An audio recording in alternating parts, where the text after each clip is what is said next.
In a previous episode, we had our shipping container delivered, and today begins the process of transforming, or at least insulating it, so it can become the ultimate workshop space.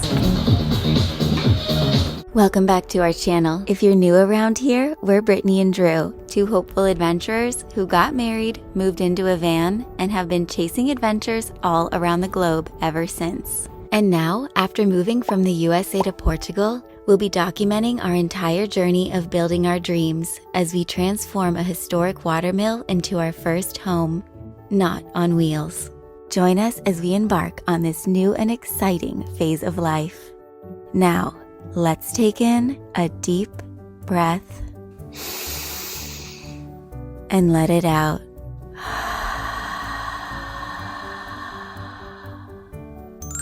Let the adventure begin.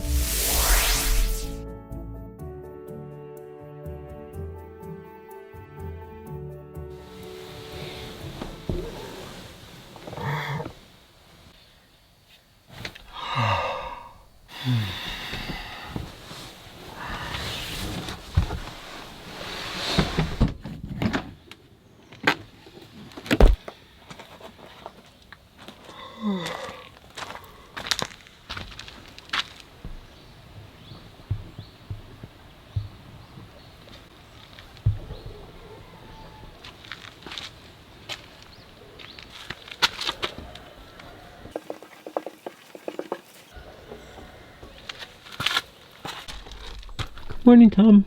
Good morning, buddy. You knew. Good morning. Oh, getting a nice little stretch in too. Want some food? Want some food? Come on, kitties. Inu, Tom. Come on, kitty. Good morning. Good morning.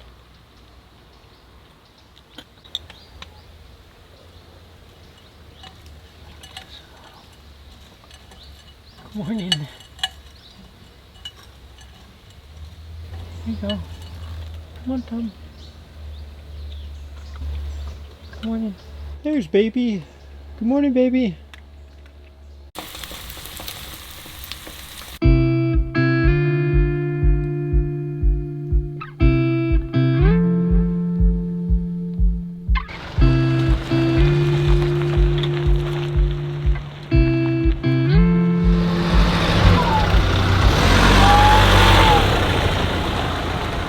Good morning, guys. I'm really excited about the days ahead because I'm gonna be working on our shipping container over here. We got it delivered after that really nerve-wracking, nail-biting situation of getting it down the incline and set in place. It's nice and level now, and this is something I've really looked forward to working on the insides.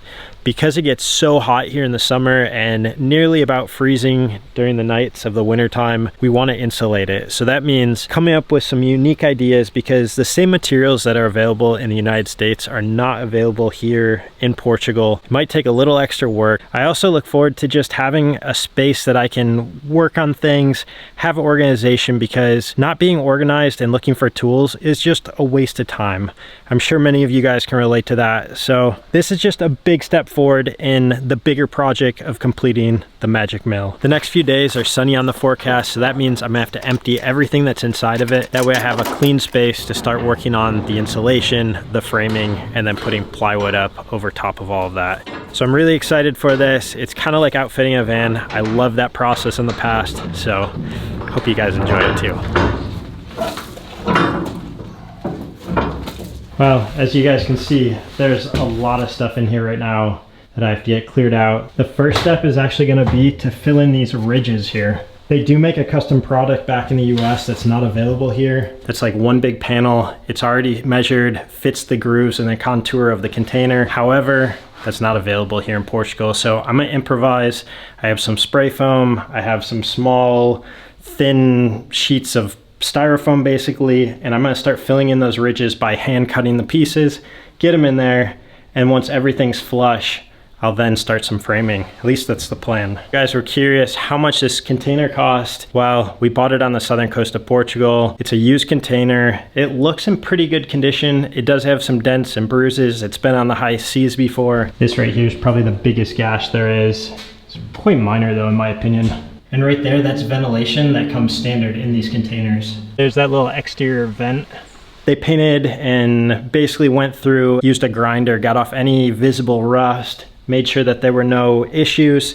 The floor had to be replaced right here in the front because one of the forklifts, when it had been moving the container, had pried up and busted that. They painted the inside like a white color, and then I could pick any color for the exterior, which we picked this really cool green color. We paid for delivery, all the painting, 2,500 euros. I was told a brand new one-time use, single-use container that meant it took one trip ever in its lifetime was about 5,500 euros. So for half price, include painting, delivery, everything, couldn't be more happy with this situation. Definitely a satisfied customer. If you guys like our container and think that we got a good deal too, like this video, guys. It really helps our channel out, helps our video perform well, helps us grow. You guys are the best.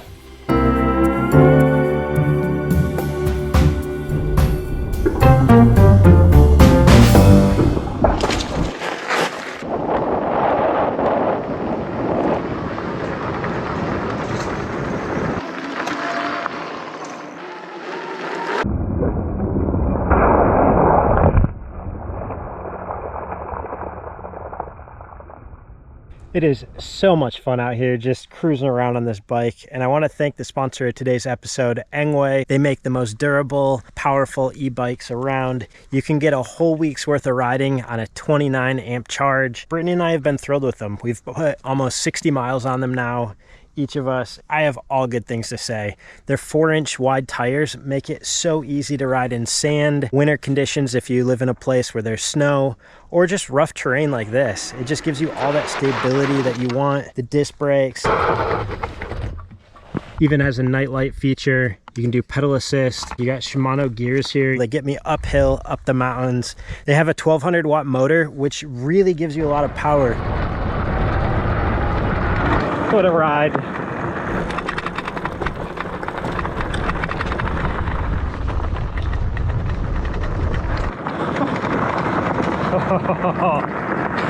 That was daring. That was very daring.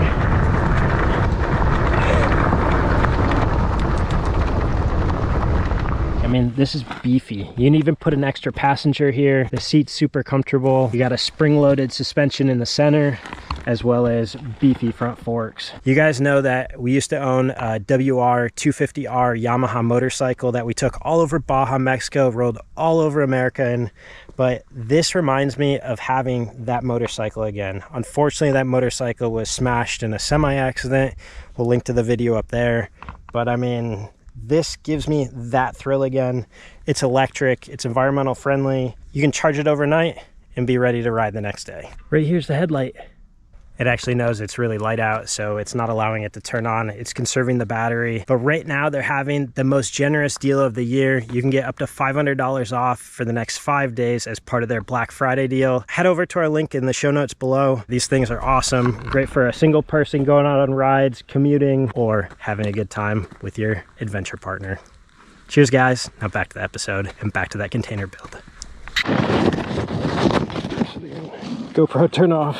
You're not supposed to be on. I pressed down in my bag. Whoops. It's important to have a little fun while you're in the middle of your work, because why not? Life's too short, right? Well, here, I got all our materials set here. Got the spray foam, snip cutters, adhesive glue, tape, the spray gun, future air vent, extension cord, jigsaw to help us cut the foam, and then some lacquer for the plywood that's going to be the finishing touches in here. I'm always really amazed that apparently on the high seas, several fall off in the water and they like don't sink. And I guess that's because air gets trapped up in the different pockets of them because they are so watertight. But it really just amazes me that like this thing, as heavy as it is, really 2 tons, 2.5 tons, that it just doesn't sink to the bottom of the ocean. And apparently they're really dangerous for people sailing because they sit right below the surface of the water, and as you're cruising along and your hull hits it, it just whacks right into the boat and you get capsized. I mean, look how thick this thing is.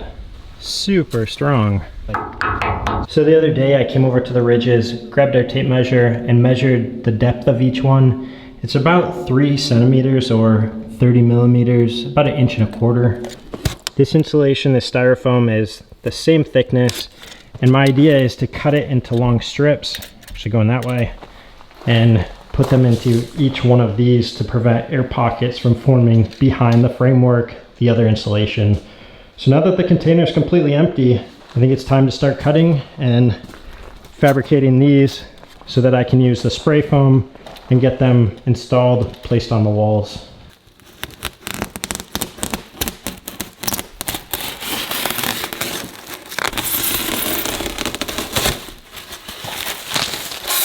This might be really time consuming. I'm gonna try to figure out how to hack it and then just pump it out like a factory, and maybe it'll get easier as I do more of them.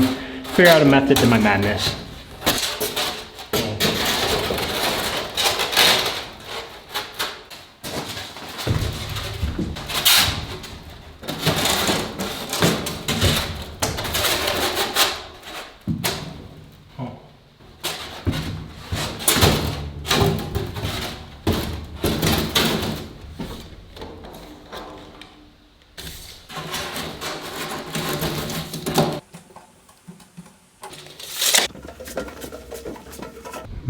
That's a lot of grooves.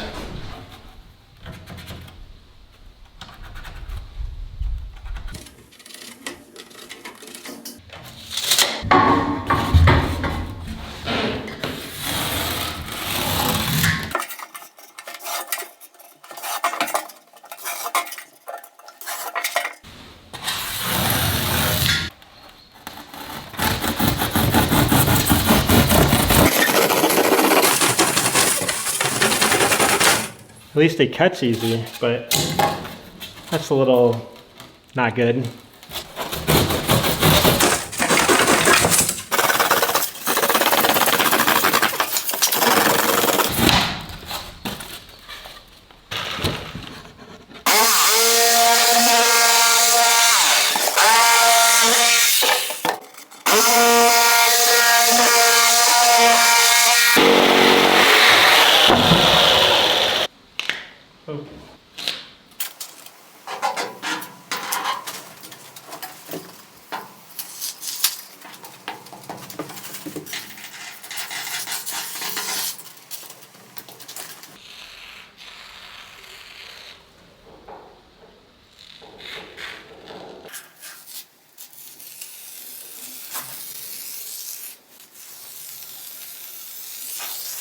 That's my pilot run right there. It actually came out pretty good. I'm impressed with it. This is a adhesive insulation foam right here. Hopefully you guys can see that. My concern is that this is for 14 meters squared. So how long will one of these cans last me? Maybe I'll just do the adhesive backside for now and see how long I can last with one can. If you take a close look in there, it actually looks pretty flush. I think this has turned out pretty good. Concept to reality. I was contemplating about putting electrical inside the insulation and the framework, but in the long run, that would be a lot more complex right now. And I don't need to beautify it to that level. Plus it'll be easier access if I want to move a connection box or a plug in the future. Eventually I do want to fabricate an entire roof, like angled, like steel roof on the top, and then put solar panels on it. But those are just bigger projects for the future, as well as getting a heavier duty lock, which many of you guys mentioned in the comments. We live in a really great, safe area and community. A lot of people we know around, but you never know. It's just peace of mind wherever you might live.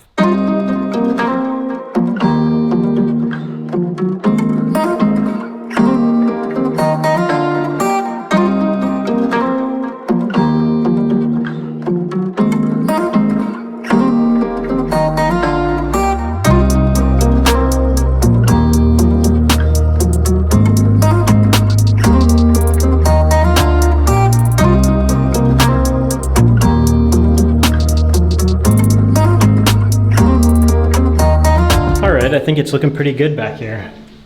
You can tell I went a little bit lighter on the foam, and I am almost complete with one side, but my canister just ran out. So that tells me I could probably get away with the 5 cans that I have, but if I want to go back through and fill lines next to the styrofoam that I've put in currently, I'm definitely gonna need some more. Our roofer actually told us about it. He said he uses it all the time for the windows, around the skylights and such. I did buy one other bottle of spray foam, but it didn't have adhesive in it, so I realized adhesive was key to getting these to stick on the wall. Never used one of these before. It's kind of cool. You can control by spinning this knob how much spray comes out. So it can be like a really fine line or like a huge amount.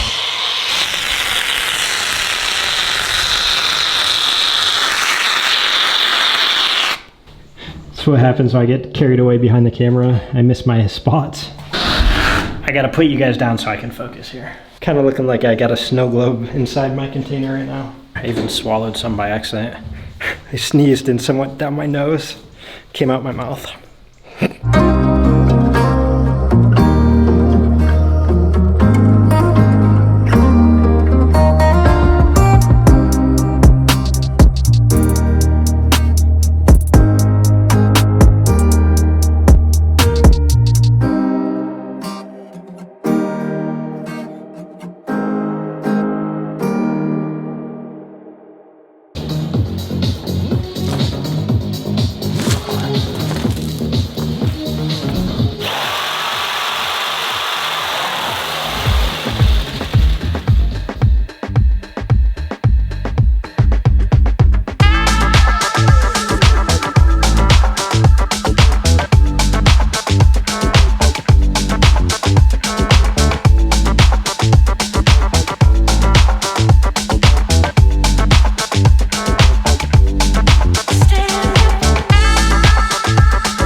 I just put away all my tools.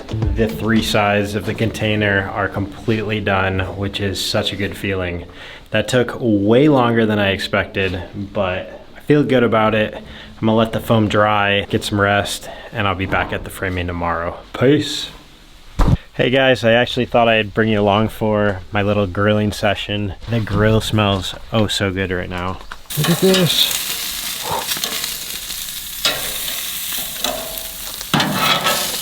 And a melon for dessert, of course. If you guys are curious, Brittany has not been in the video, and that's because she's back with her family in Florida this week. So I definitely miss her, and I always love when she's here with me, but it's nice to have time here on my own to reflect and just work on projects, stay focused. She actually didn't leave the freezer full of things, so I get to have ice cream in there. Yeah, I think the cats are kind of getting used to me by myself. I think they're kind of missing Brittany. Oh. You came out. Hey girl. Hey girl.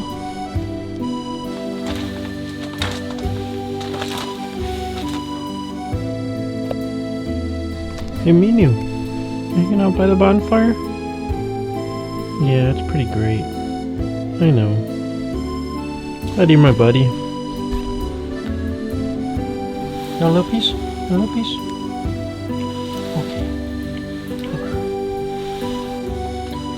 Hey, hey, hey, I know that's really good.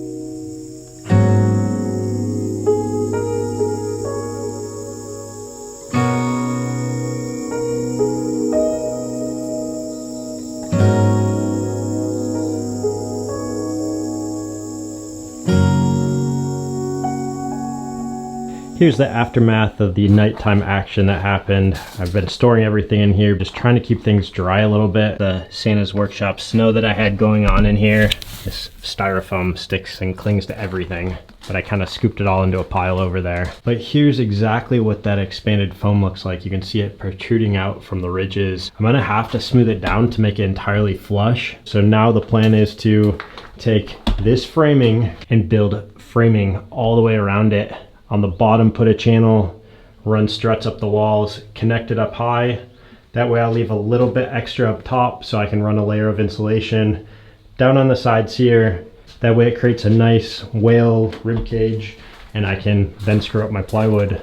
To be upfront, this is the first time I've ever done a container renovation like this. Nobody's actually done quite this type of insulation on the walls, running framing and then plywood. I am going to coat the plywood. I really didn't want to use wooden framing for this because of the bugs, because of potential mold issues. So that's why aluminum framing was my go-to choice. Plus certain things being available here, easy to access and easy for us to get up here. That's really what mattered. I gotta say, I underestimated how much cutting I was gonna have to do. The framing's a new thing for me. I've never worked with it before. Let's get to it.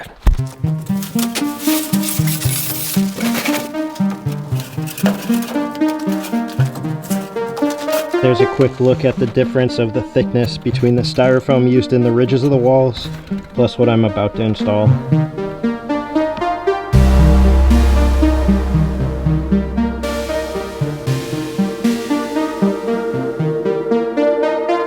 Now that I've got all the excess spray foam trimmed off the walls and it's flush, I can set the track in place. Before I went to do it originally and it just wouldn't allow me to get the track flush against the wall. This right here is the aluminum framing I'm gonna be using. So the goal is to get wooden finish on the walls without penetrating the walls of the container or welding. So that's why this framing is gonna do the job. The idea is that this will be a little bit smaller than what the foam will be. That way when I press the wood against the foam, it'll be tight rather than leaving an air gap. I'm just gonna go with it, wing it. It's gonna work, it's gonna look great, and I can't wait to have it done and have a really sweet workshop. That just adds to the complications of building when you're trying to bring the framing level up to the top. And if I cut this section and want it flush with the rest, this hangs down a couple centimeters. First things first, let's put the floor tracking, screw it down to the floor. I'm gonna run around the two sides in the back of the container.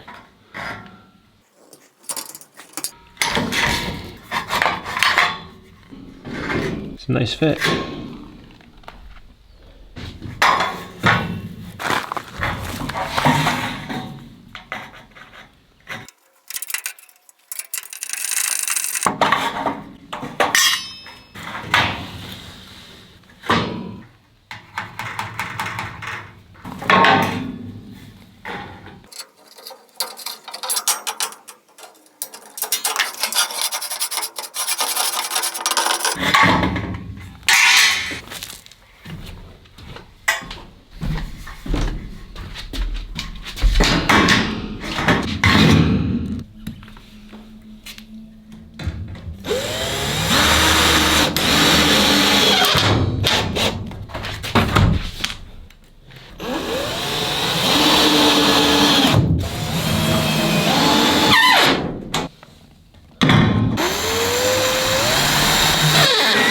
The sun's starting to set. I'm just enjoying the process, but any of you guys who are into architecture, you're gonna wanna listen up. There's two different types of frames. There's a track that can go on the bottom as well as the top that fits a little bit different, does not have a lip on it. This right here is the difference between the two tracks. It's subtle, but makes a world of difference. This one here on the right has little lips on it. That's used for the walls and the bottom. And this one right here with no lips on it is the track work for the ceiling. Basically, I know that I have 237 centimeters high by 230, the width of the container, as well as the insulation, which will be going in between the columns, and that's 61 centimeters. So I'm gonna space every piece of frame the width of the insulation. It'll allow me to run it the maximum amount of insulation top to bottom. I will have to cut these big, huge panels over here, but that's just gonna be part of the process.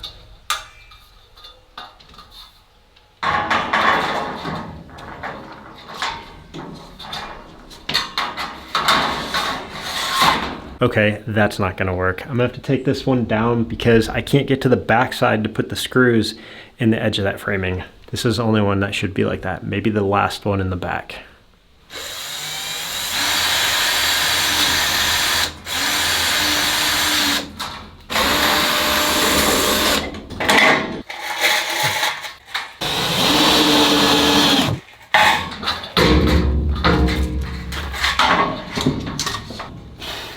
Could somebody give me a helping hand?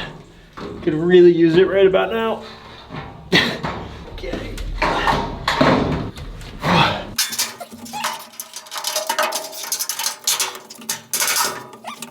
I just had one of those moments where I thought, what have I done?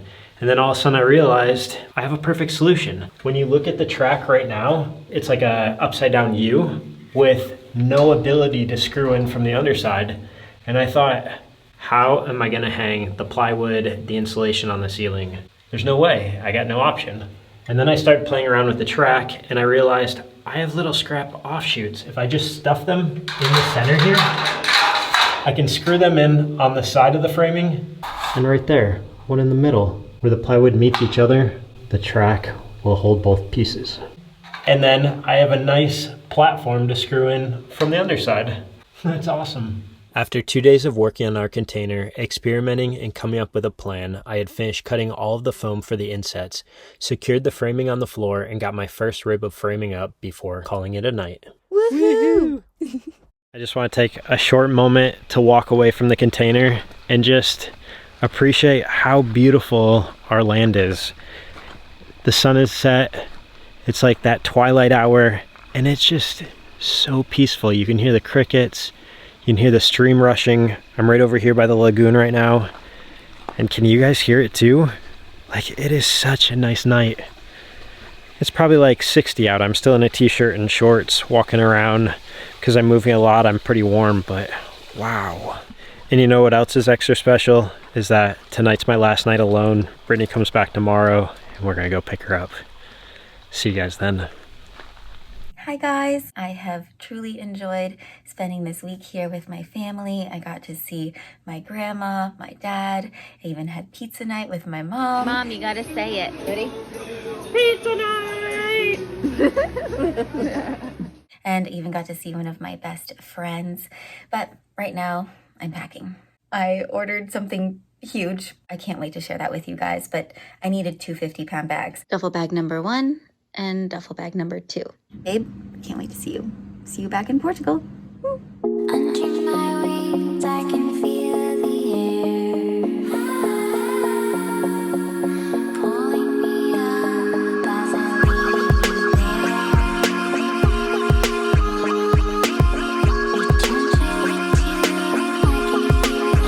leave. There's my lady. Hey! Welcome back. Hi, babe. Hand hug. I missed you. I missed you too. I'm home. It's good to have you back here. Yeah, You ready to go biking? I guess so. Come on. 5 hours of jet lag, but you know, the time change is in my favor. It's 5 hours earlier for me, so it's only about noon. I felt like we could bond over an adventure. It's been a while. I can tell you what I've been up to. Cool, I'm excited. Hit the trail. Let's do this. We're on the backside of the Faro Airport right now.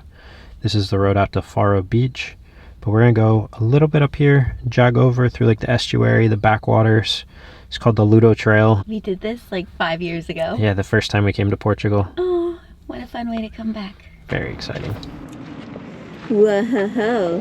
Whoa. First time I've seen the bike rack on our truck. We've only used it on the camper before. I'm also excited to see what Drew's been up to since I was away.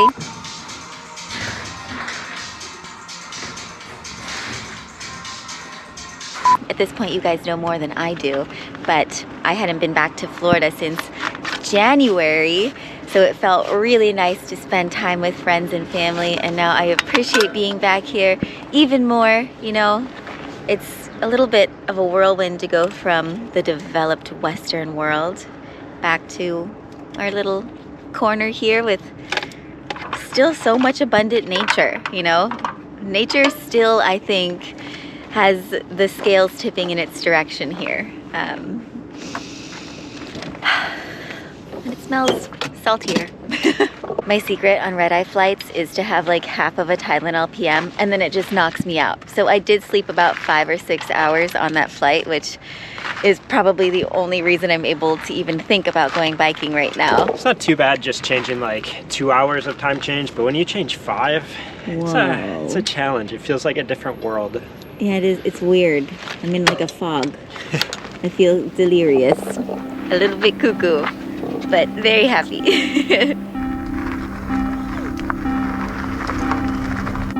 That golden hour lighting feels like we're in Venice, but a lot less people. Venice, California.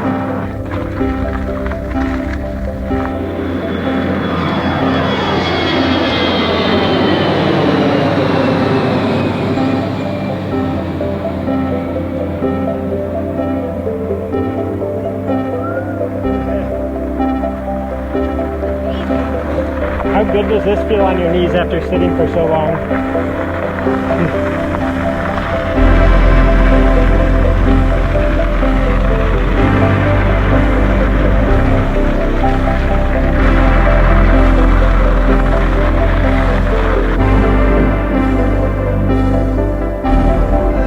Couldn't be nicer. This is lovely. There she goes. Oh, it's so nice. Aww. Another sun sets where we are together again. Nice to have you back. Nice to be back.